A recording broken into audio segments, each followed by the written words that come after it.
Difficile de passer dans l'ombre, lorsqu'on a vécu une carrière dans la lumière. C'est ce qui est arrivé à Jacqueline Huet, qui a très mal vécu de disparaître des radars.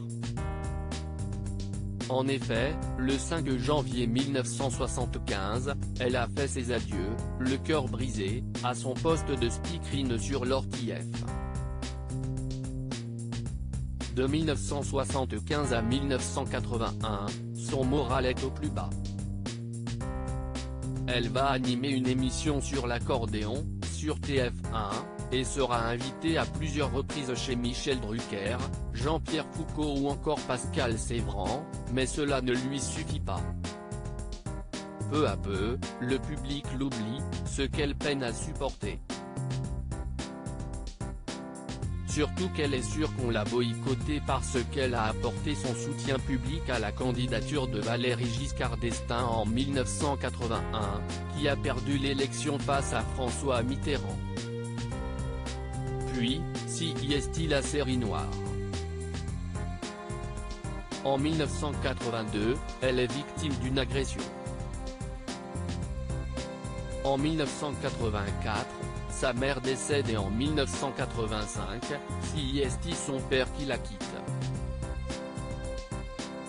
Comme si cela ne suffisait pas, Jacqueline Huet est hospitalisée, à la même période, pour une affection rénale et une fracture du péroné. Cette période difficile la pousse à consommer beaucoup d'anxiolytiques et de somnifères.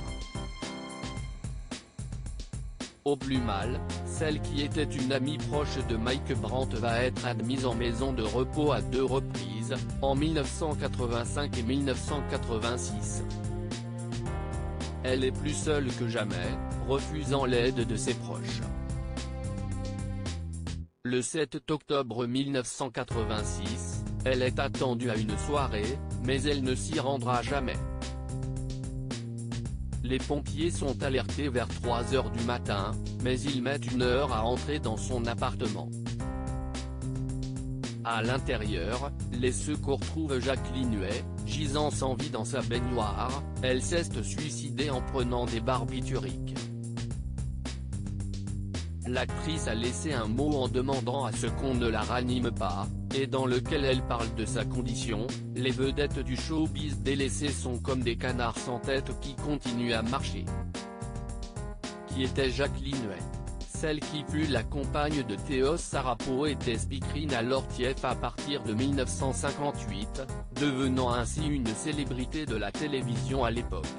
Jusque 1975, elle a occupé ce poste, mais Jacqueline Huet a également été mannequin, chanteuse et actrice. Elle a aussi présenté ou co-présenté plusieurs émissions, parfois elle les a même produites. Hélas, elle est morte à l'âge de 56 ans.